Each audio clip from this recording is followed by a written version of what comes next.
Les matins de France Culture, Guillaume Erner. L'épidémie de Covid-19 avec cette question à la une du Parisien aujourd'hui. Comment éviter la troisième vague ? Sera-t-on prêt, par exemple, pour le 15 décembre avec un nombre de contaminations au-dessus de 10 000 personnes par jour alors qu'il était censé ou attendu comme devant être inférieur à 5 000 pour évoquer cette pandémie et la course au vaccin qui continue et qui avance d'ailleurs bien. Nous sommes en compagnie de Bruno Sargueil. Bonjour Bruno Sargueil, vous êtes directeur de recherche au CNRS et vos recherches portent notamment sur l'ARN messager puisque les deux vaccins qui aujourd'hui ont subi un certain nombre de tests, semble-t-il, de manière satisfaisante, sont des vaccins ARN messagers. On va faire le point avec vous sur ce que signifie ce terme. En face de vous, Anne-Claude Crémieux. Bonjour. Anne-Claude Crémieux, vous êtes professeure en maladies infectieuses à l'hôpital Saint-Louis. Vous êtes membre de l'Académie de médecine et auteur du livre « Gouverner l'imprévisible, pandémie grippale, SRAS, crise sanitaire » aux éditions Lavoisier. Une question, Anne-Claude Crémieux. Êtes-vous inquiète sur ce chiffre de contamination quotidienne qui devait être donc inférieur à 5 000 par jour et qui aujourd'hui semble être supérieur depuis 2 jours à 10 000 cas? Écoutez, ça prouve simplement que c'est pas si facile que ça d'avoir un impact sur la circulation du virus. On est néanmoins, il y a les bonnes nouvelles, hein, c'est la pression sur les hôpitaux, c'est pas mal et même beaucoup relâché dans les services de médecine comme les services de réanimation, mais la circulation du virus persiste. On sait très bien maintenant, on sait très bien comment freiner la circulation du virus. On sait que les barrières individuelles, le masque, la distance sont absolument fondamentales et on sait aussi qu'il y a certains lieux qui sont propices à la circulation du virus et que ces lieux, ils doivent effectivement rester fermés si on veut contrôler. Ce sont les lieux justement où on ne peut pas porter de masque, où on ne peut pas prendre de distance sociale et ça prouve a posteriori combien les mesures individuelles, le masque, la distance, sont fondamentales pour éviter la circulation du virus entre les individus. Mais alors, justement, parce qu'on regarde les courbes, alors les courbes françaises, les courbes américaines, il y a en ce moment une impressionnante troisième vague aux États-Unis. On l'attribue par exemple à Thanksgiving, autrement dit aux célébrations de cette fête américaine, et on redoute, Anne-Claude Crémieux, qu'il y ait exactement la même chose en France après les fêtes de Noël. Qu'en pensez-vous ? Alors, il y a deux choses aux États-Unis, c'est qu'ils n'ont pas pris les mesures qui ont été prises en Europe. D'ailleurs, les Américains sont assez critiques vis-à-vis de ça, et en particulier à New York, en disant on a préféré garder les bars et les restaurants ouverts plutôt que de laisser ouvertes les écoles. Donc, c'est vrai qu'ils n'ont pas tiré les leçons qu'a tiré l'Europe. Avec des choses étonnantes, parce que je disais par exemple ce matin, il y a des écoles qui ont réouvert aux États-Unis sans professeurs. C'est-à-dire qu'en fait, les élèves ont des tablettes sur lesquelles ils suivent les cours, alors que les États-Unis étaient très critiques sur le second confinement à la française où les écoles étaient ouvertes. On peut dire que globalement, la gestion de la crise aux États-Unis a énormément souffert d'une position politique qui était très négative, qui a au fond pas impliquer les citoyens, pas pousser les citoyens à porter le masque. Vous savez que le CDC, le Center for Disease Control, qui est l'agence de sécurité sanitaire aux États-Unis, martèle depuis plusieurs semaines et vient de le redire avant-hier que le masque est une des mesures essentielles. Et vous savez aussi que beaucoup de gouverneurs n'ont pas encouragé leurs citoyens à porter des masques. Et donc on a là la conséquence d'une gestion politique de la crise qui est catastrophique, avec des choses qui sont totalement contradictoires. C'est-à-dire que New York, qui est en pleine ascension, rouvre les écoles, alors que effectivement, on doit faire le contraire. On doit attendre un petit peu que ça diminue. France, on n'a pas fermé les écoles. Ah non, mais justement, on avait pris des mesures de collectives, donc de fermeture des lieux de circulation. Eux, ils ne prennent pas ces mesures et en même temps, ils ouvrent les écoles. Donc, on a affaire effectivement à des des attitudes qui sont inexplicables sur le plan de ce qu'on a appris sur l'épidémie. Mais alors comment, dans ce cas-là, Alors, expliquer? Alors c'est peut-être un artefact, peut-être qu'il ne faut pas se polariser sur 2 jours, regarder... alors, autre chose, oui, vous avez raison d'insister là-dessus. Vient là-dessus se greffer le Thanksgiving. Vous savez que le Canada fête le Thanksgiving un mois Non, avant, je ne connaissais pas ça. avant les États-Unis. Ils ont observé une augmentation de 20%, une semaine de 40% en un mois. Et donc, ils ont prévenu les États-Unis, qui d'ailleurs, les autorités sanitaires étaient très inquiètes, ont essayé d'empêcher les Américains de voyager, n'y sont pas arrivés. Et ils ont maintenant, en plus de tout le reste, une augmentation qui doit évidemment nous servir de leçon en Europe. On arrive dans une période qui est la période de tous les risques, qui est la période de la fin de l'année avec les fêtes. Alors qu'est-ce qu'il faut faire, professeur? Mais d'abord, avant tout, sur cette remontée des cas en France. Si on comprend si bien pourquoi il y a des contaminations, comment expliquer qu'il y ait une remontée? Est-ce que c'est une remontée significative ou est-ce qu'il ne faut pas trop se polariser là-dessus, d'après vous? Bon, il faut faire attention parce que, en particulier le week-end, les chiffres, il y a des variations, hein. Si cette remontée s'avère durable sur quelques jours, il faudra effectivement se poser des questions. À ce stade, c'est 2 ou 3 jours. Ça veut dire que, en tout cas, il y a ce qui a d'ailleurs été dit par les épidémiologistes qui scrutent l'évolution. On a eu une diminution assez rapide et puis une diminution plus lente de la circulation du virus. Donc il est possible qu'on n'arrive pas aux chiffres escomptés dans les délais qui avaient été prévus et qu'on ait besoin d'un confinement allégé, je ne sais pas comment on l'appelle maintenant, qui soit prolongé avant de passer au couvre-feu. Et alors justement, cas, je ne sais pas comment l'appeler, mais en tout cas, que doit-il contenir ou que devrait-il contenir? Est-ce qu'il faut une étape intermédiaire entre le confinement que nous vivons et le couvre-feu? Est-ce que vous préconiseriez d'autres mesures, je ne sais pas, de distanciation sociale ou de fermeture de certains lieux? Non, je pense que ça va surtout être Enfin, je ne peux pas me mettre à la place des autorités sanitaires, bien sûr, mais je pense que ça va être... Mais votre regard de professeur de médecine. Je pense que ça va être surtout, ça risque d'être surtout des mesures qui vont être plus durables que ce qu'on avait escompté. C'est-à-dire que les allègements prévus risquent d'être retardés. C'est très important d'arriver à la période des fêtes dans une situation très favorable, parce que ce serait évidemment une catastrophe qu'au moment des fêtes, on arrive avec une augmentation de la circulation du virus, à un moment où les gens vont se retrouver les uns avec les autres. La jauge 6, c'est une bonne idée, celle de limiter, comme je le disais dans la revue de presse tout à l'heure, de limiter les réunions familiales à 6 adultes, autant d'enfants qu'on veut, mais 6 Soyons adultes. clairs, moins il y a de gens et moins il y a de risques.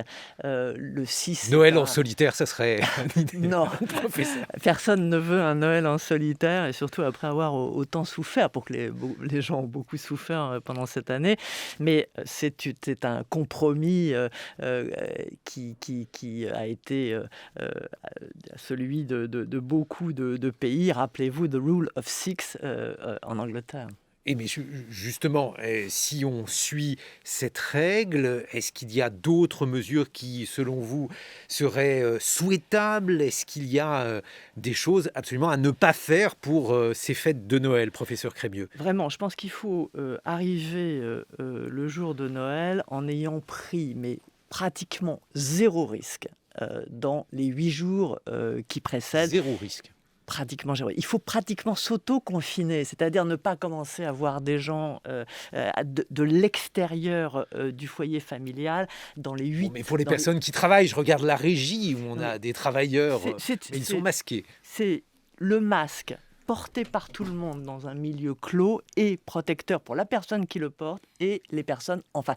Il faut savoir qu'on arrive à diminuer ces risques de façon très importante si on respecte ces règles, en plus de l'aération que tout le monde connaît. Le fait de tester globalement toute une ville, alors on a dit que cela allait être tenté. Est-ce que, d'après vous, ça c'est une option qui paraît intéressante si on peut le faire avant Noël? L'objectif, pour essayer d'utiliser le système testé-tracé dans le contrôle de l'épidémie, c'est d'arriver à identifier le plus possible de personnes asymptomatiques. Et pour ça, on l'a vu, remonter à partir d'une personne symptomatique qui est diagnostiquée pour chercher les personnes asymptomatiques, ça ne suffit pas. On le sait, seuls 20% des personnes aujourd'hui peuvent être liées à un contact avec quelqu'un qui est C'est-à-dire qu'en fait, le diagnostiqué. contact tracing, c'est très sympathique, Le mais contact ça marche pas. tracing dans l'état de l'épidémie, c'est-à-dire où il y a une circulation assez importante du virus, est insuffisant pour détecter les personnes asymptomatiques. Donc, il faut trouver des nouvelles façons de détecter ces personnes asymptomatiques. Le dépistage de masse en est une. Il faut être assez modeste, c'est-à-dire que je pense qu'on ne sait pas encore aujourd'hui quel est l'impact de ce dépistage de masse et qu'on regarde avec beaucoup d'attention ce qui se passe à Liverpool, où on a déjà des résultats. Il y a des choses qui sont bien, il y a des choses qui sont moins bien. Comment cela se fait-il, professeur, que dans certains pays d'Asie, je pense notamment à la Chine, mais pas uniquement, il n'y a plus de virus, les gens vivent normalement et nous, on nous dit que l'on va encore rester dans cette situation des mois? Eh bien, c'est vrai que c'est jusqu'à aujourd'hui la victoire des pays qui ont misé très tôt sur ce qu'on appelle la suppression du virus. Qu'est-ce qui distingue ces pays?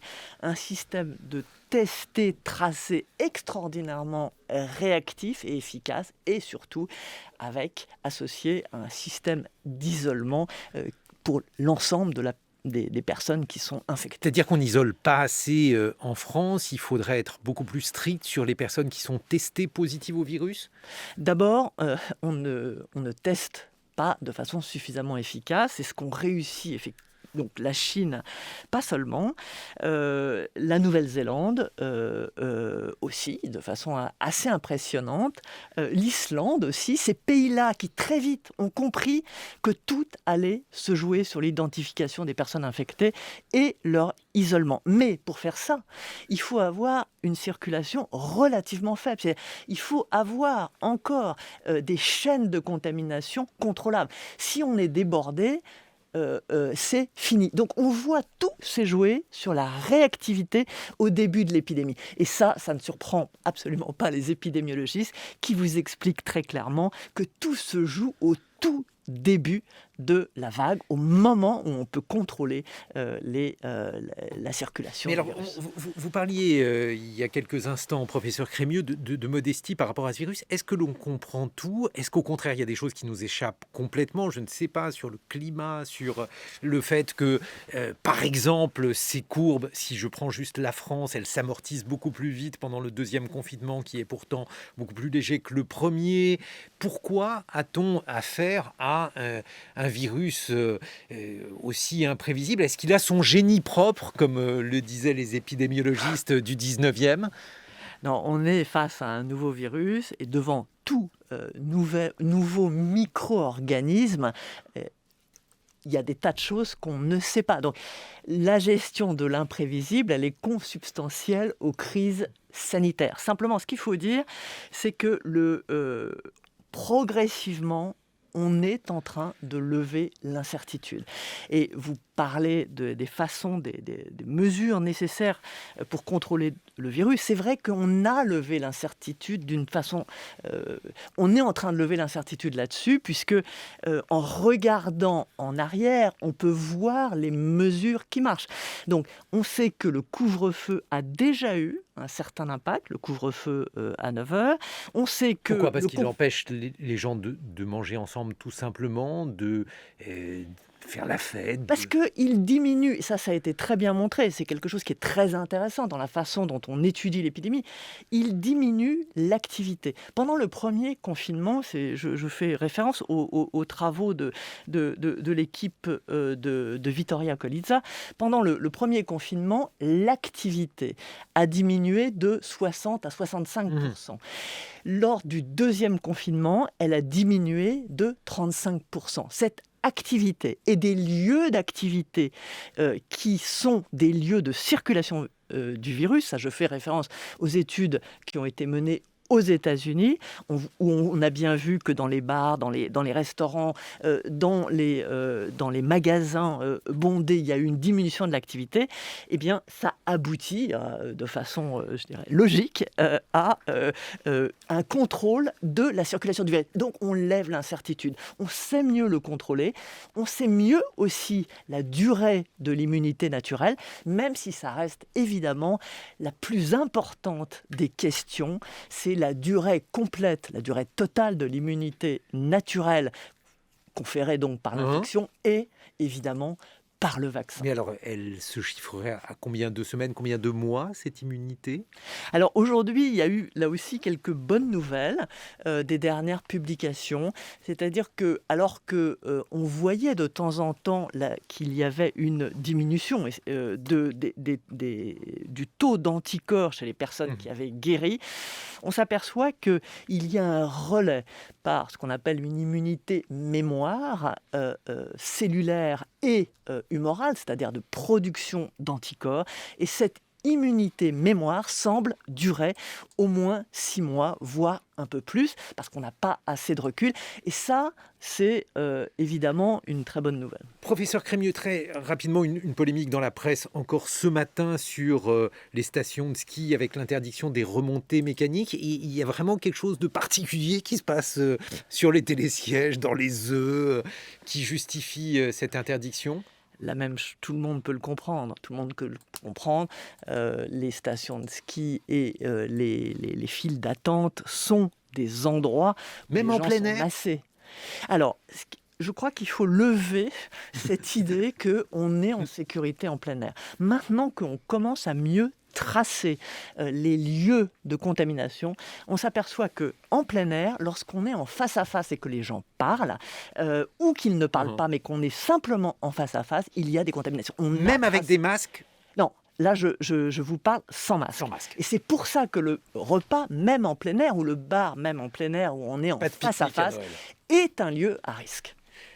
Anne-Claude Crémieux, on se retrouve dans quelques instants. Vous êtes professeur en maladies infectieuses à l'hôpital Saint-Louis. Bruno Sargueil, directeur de recherche au CNRS. On va évoquer les vaccins parce que c'est l'avenir et notamment un type de vaccin particulier qui suscite des inquiétudes mais aussi beaucoup d'espoir. Les vaccins à ARN messager, notamment les vaccins de Pfizer et de Moderna. Ces deux vaccins utilisent cette technologie. Quelle est-elle ? Et a-t-on raison ou tort d'avoir peur de ces technologies ? On en parle dans une vingtaine de minutes. En attendant, il est 8h sur France Culture. 7h, 9h, les matins de France Culture, Guillaume Erner. Et maintenant, on va évoquer les vaccins contre la Covid-19.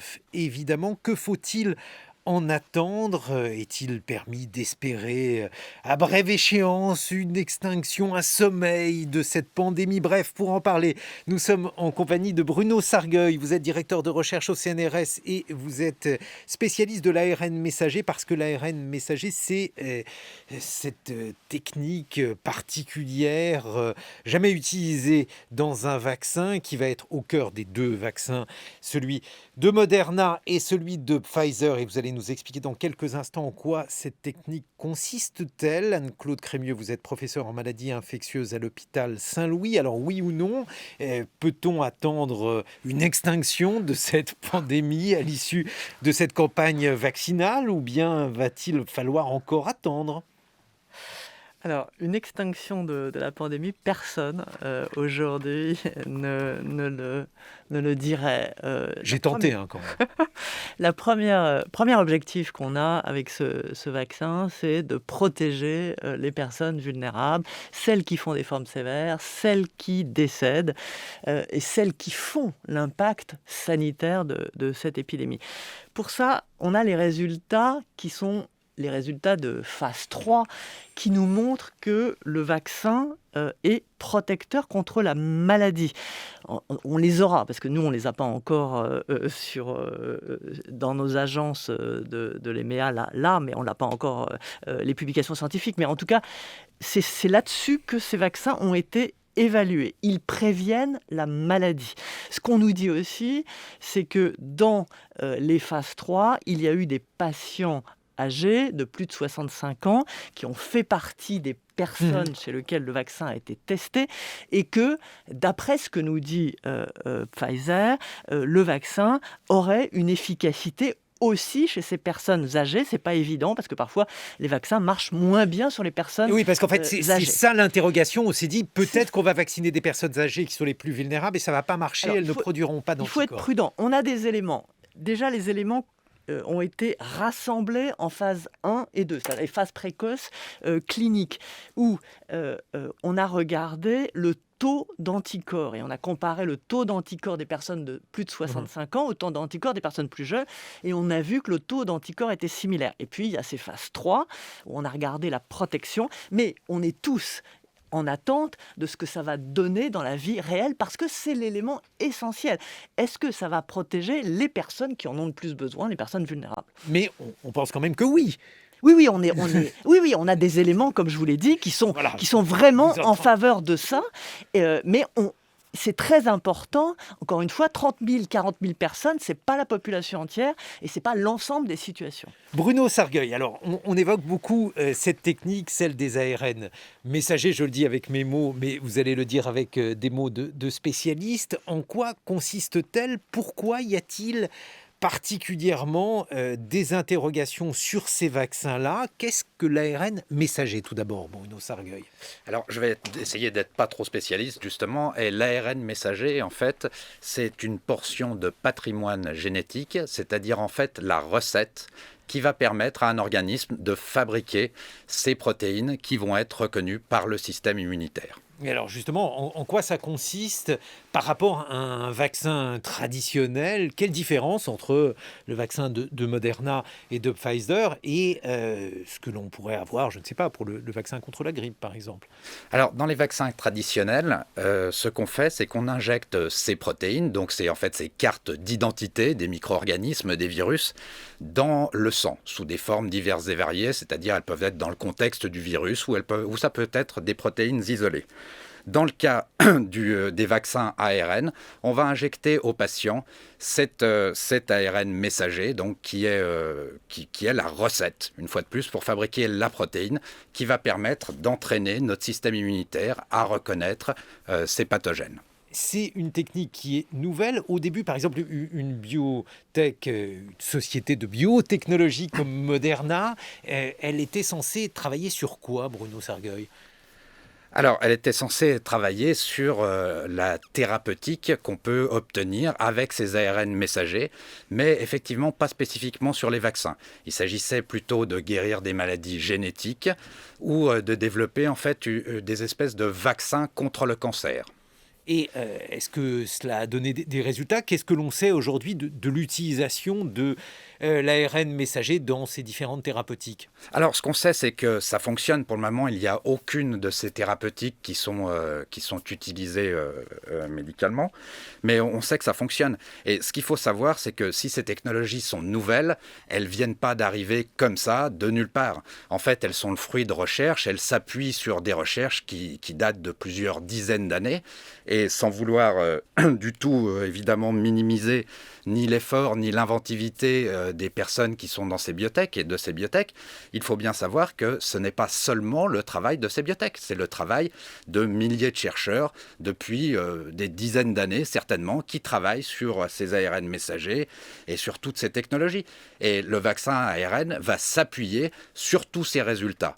Donc c'est pour ça que je crois qu'il ne faut pas en avoir peur, ce n'est pas quelque chose qui arrive comme ça de nulle part.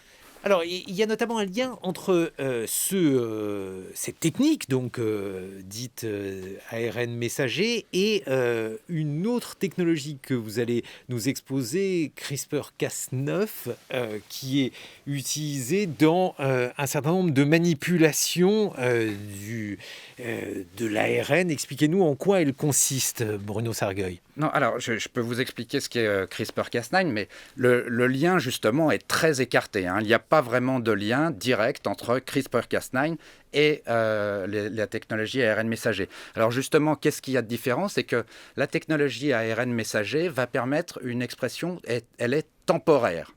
C'est-à-dire que nos cellules, notre organisme vont utiliser ces recettes, mais pendant, on va dire, 1 semaine à 15 jours. En ce qui concerne CRISPR-Cas9, il s'agit en fait d'appliquer ce qu'on appelle des thérapies géniques, c'est-à-dire d'aller modifier le patrimoine génétique d'un individu. Le patrimoine génétique, c'est en quelque sorte la recette, le livre de recettes. En fait, c'est tout un livre de recettes pour fabriquer un individu. Et parfois, dans ce livre de recettes, il y a des fautes et ce sont les maladies, ça provoque les maladies génétiques. Et c'est ce qu'on veut essayer de corriger dans le cadre des thérapies géniques. On en a vu plein d'exemples là, avec le Téléthon ce week-end. Donc, pour faire ça, ce qu'il faut, c'est aller précisément corriger la faute à la bonne page, sur le bon mot, de l'erreur qu'il y a en fait dans ce livre de recettes.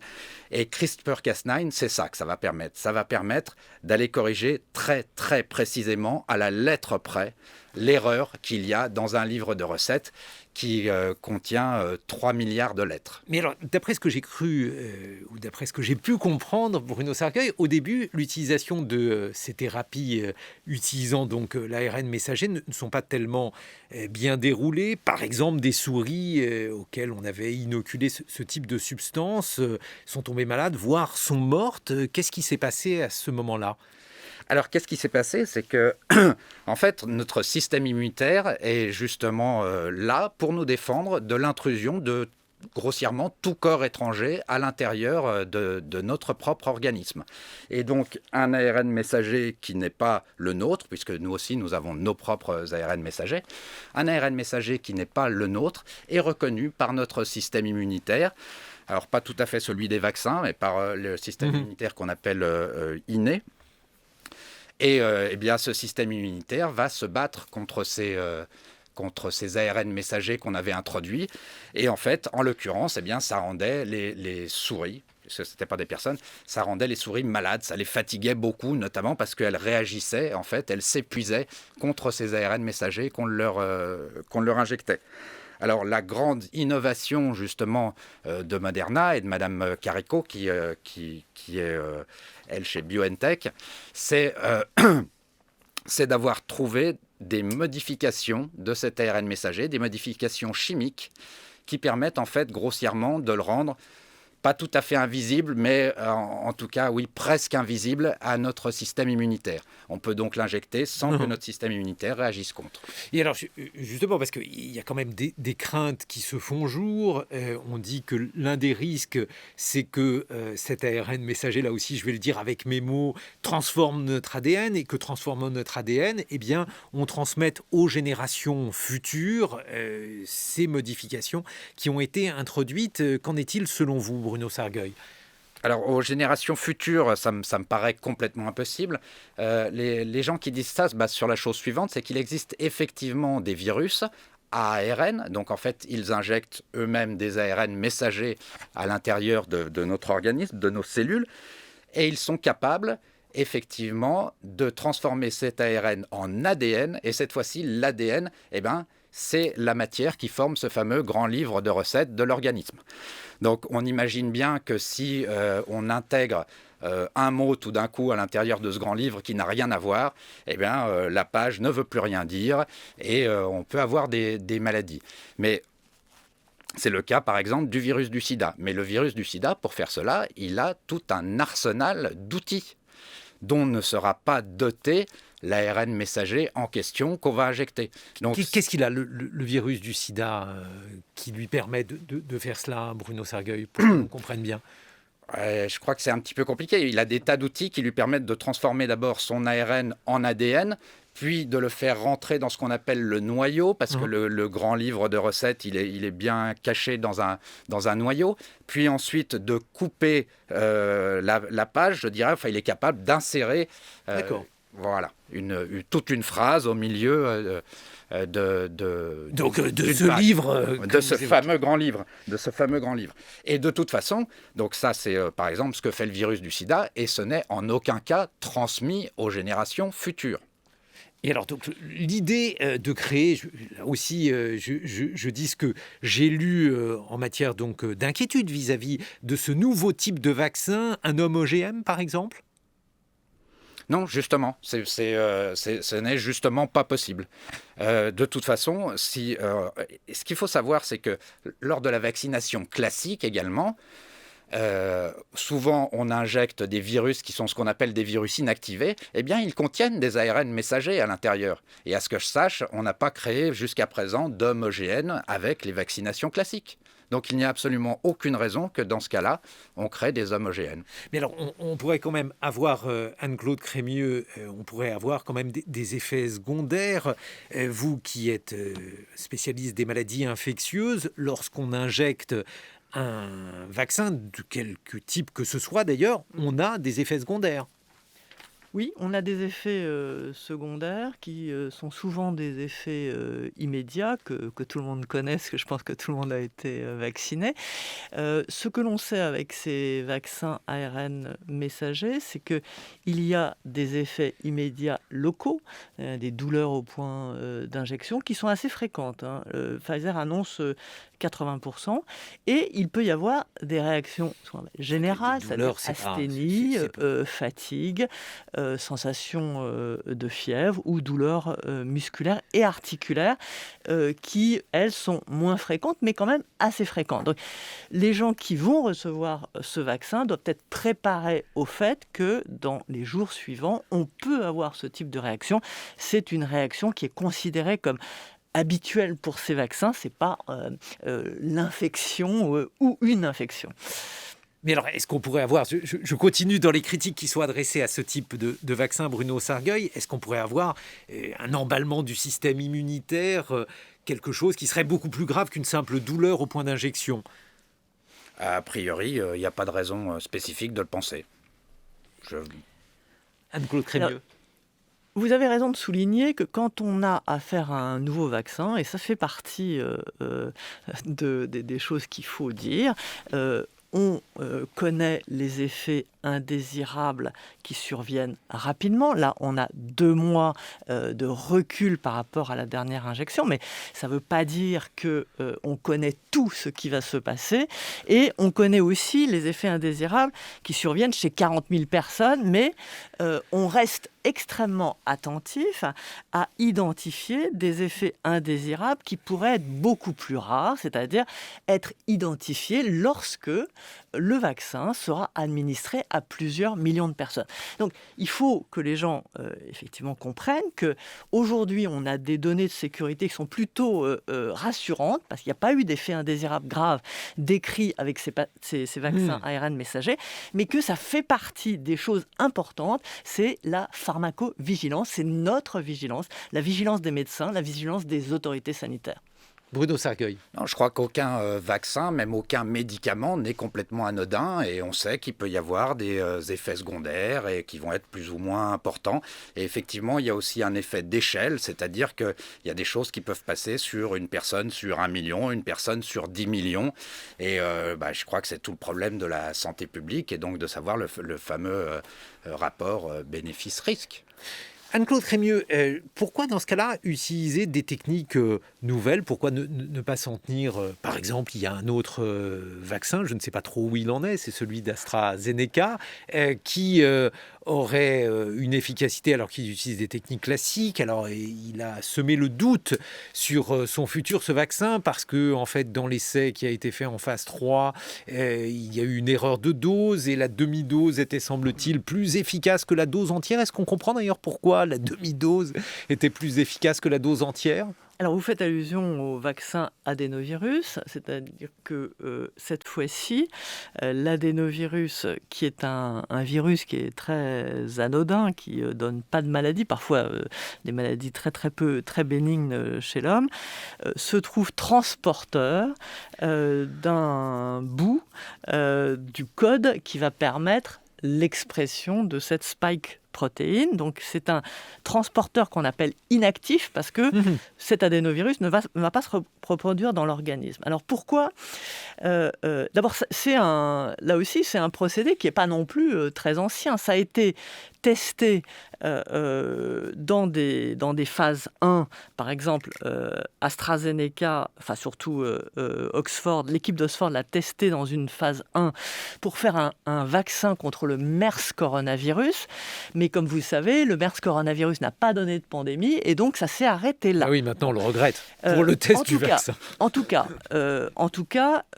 qu'est-ce qu'on sait ? On sait que il y a parfois notre organisme qui connaît certains adénovirus a parfois réagi en empêchant justement ces adénovirus de rentrer, c'est-à-dire que le corps peut tout à fait faire une réaction contre le vecteur adénovirus. Et c'est pour ça que AstraZeneca a choisi un adénovirus que normalement les hommes n'ont jamais rencontré, qui est un adénovirus du chimpanzé. Néanmoins, l'hypothèse qui est avancée, c'est que une réaction contre ce vecteur adénovirus pourrait éventuellement, c'est une hypothèse, expliquer le fait que les 2 fortes doses font moins bien que faible dose puis forte dose, parce que justement il y a une réaction contre le vecteur. Bruno Sergueil. Alors c'est un des avantages de ce vaccin ARN, c'est qu'il n'y a pas de vecteur en fait à proprement parler, donc on ne va pas faire de réaction contre le vecteur, mais a priori on se concentre vraiment sur. Rappelez-nous ce qu'est un vecteur dans ce contexte-là, Bruno Sergueil. Alors le vecteur, donc on va entraîner notre système immunitaire à réagir contre des protéines qui sont en fait un petit peu des cartes d'identité de chacun de ces virus.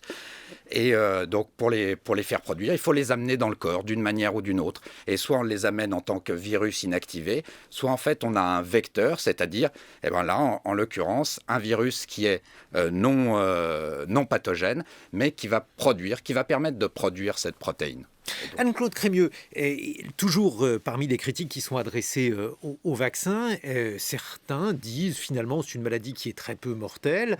Est-ce que ça vaut la peine d'inoculer un vaccin ? On ne connaît pas les effets secondaires potentiels à des personnes qui de toute façon n'en mourront pas, alors qu'il y a des risques d'effets secondaires.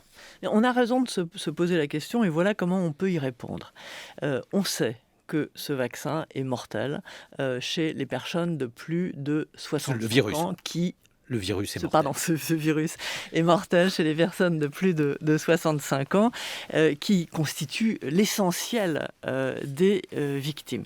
Et donc, pour ces personnes de plus de 65 ans, le bénéfice de la vaccination apparaît vraiment très important. Et vis-à-vis de ces groupes à risque élevé, on n'a pas tellement, je dirais, d'hésitation. La preuve, c'est que toutes les autorités sanitaires les ont considérés comme prioritaires, en particulier les EHPAD, vous savez, qui font 30 à 40% des décès dans la plupart des pays. Maintenant, en dehors de ces personnes à risque, qui constituent quand même une fraction importante de la population française, je rappelle, c'est 20% de la population française, 16 millions de personnes. En dehors de ces personnes à risque, on sait qu'il y en a d'autres qui sont plus jeunes, mais qui ont des facteurs de risque importants, comme l'obésité, qui, elles aussi, bénéficieront très clairement de la vaccination.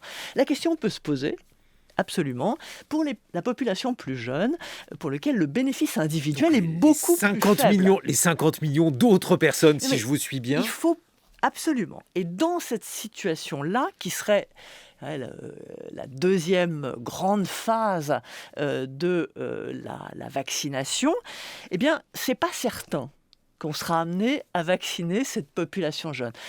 Pour la vacciner, il faudra lever un certain nombre d'incertitudes. D'abord, on aura du recul sur ce vaccin, puisqu'on ne la vaccinera pas avant l'été prochain. Ou en tout cas le printemps prochain. Donc on verra si ce vaccin est très sûr, et plus il est sûr, plus la balance bénéfice-risque individuel deviendra important. Ensuite, on verra si ce vaccin empêche la transmission. Parce que vacciner une personne jeune, c'est surtout une vaccination altruiste. Je ne veux pas infecter mes grands-parents. Si ça n'empêche pas la transmission, évidemment, ça remettra en question la vaccination de la population. L'intérêt de la jeune. vaccination pour cette population. Et enfin, troisième chose qui va aussi jouer de façon très importante, c'est la durée de l'immunité. Admettons qu'on ait un vaccin qui dure, enfin, dont l'immunité apparaît, la durée de l'immunité apparaît importante.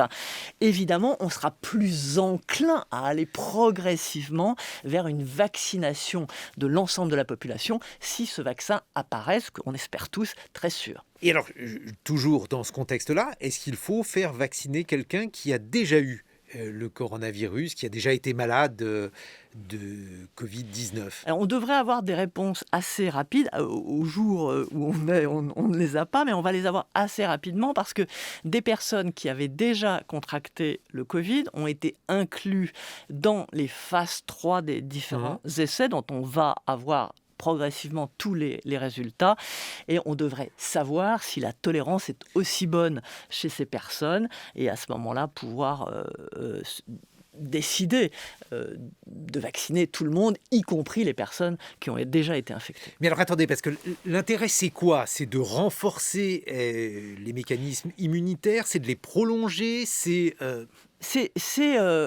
une vaccination, c'est souvent ce qu'on appelle une primo-vaccination, et puis des rappels. Pourquoi les rappels? Parce que ça booste à chaque fois la réponse immunitaire et ça lui permet de durer. Les rappels, donc évidemment qu'on peut imaginer, d'ailleurs la plupart des vaccins sont administrés à des personnes, y compris celles qui ont contracté la maladie. Le vaccin ROR, par exemple, le rougeole, oreillon, rubéole, on ne cherche pas à savoir si les gens ont déjà été infectés. Donc, a priori, on s'oriente vers cette stratégie, mais évidemment, pour s'orienter sur cette stratégie, il faut vérifier que les personnes qui ont déjà contracté la maladie ne font pas plus d'effets indésirables que celles qui ne l'ont pas déjà contracté. Je continue avec mes questions. Puisqu'on parle de pourcentage de protection avec un vaccin, avec un autre, donner deux vaccins de types différents, quels sont?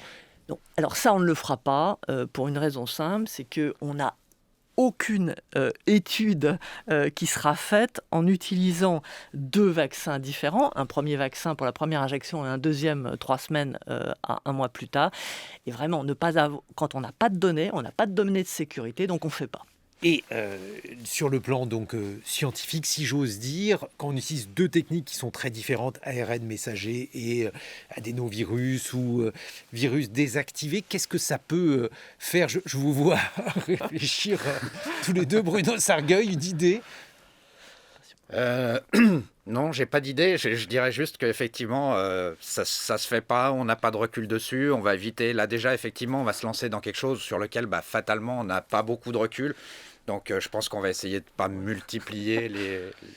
Ce qui est déjà une chance, c'est d'avoir plusieurs vaccins, puisqu'il n'y en a pas un, il y en a différents, alors que pour certaines maladies, par exemple, contre le virus du sida, contre mieux, on n'a toujours pas de vaccin. On comprend pourquoi on n'a toujours pas de vaccin contre le sida. Alors le sida, c'est une infection très différente, c'est une infection chronique. Vous savez qu'on ne guérit pas spontanément du sida. Et donc, c'est beaucoup plus difficile de créer un vaccin quand on ne peut pas mimer l'immunité naturelle. Pour le coronavirus, on sait que si on n'en meurt pas, ce qui est quand même l'immense majorité des cas, on en guérit. Et au fond, le vaccin va mimer l'immunité naturelle. C'est beaucoup plus facile. Bon, je suis obligé de Un mot, Bruno Sargueil, à ce sujet? Non, très rapidement, quelque chose qui différencie le virus du sida du coronavirus, c'est que le virus du sida, donc justement, toutes ces molécules qui permettent de l'identifier, eh bien, elles varient très, très rapidement. Et c'est en partie pour ça qu'on a des difficultés à développer un vaccin contre le virus du sida. Je suis obligé de terminer en vous demandant si vous allez vous faire vacciner, Anne-Claude Oui, Crémieux. bien sûr. Oui, bien sûr. S'il faut, mais je ne fais pas partie de la population à risque, donc...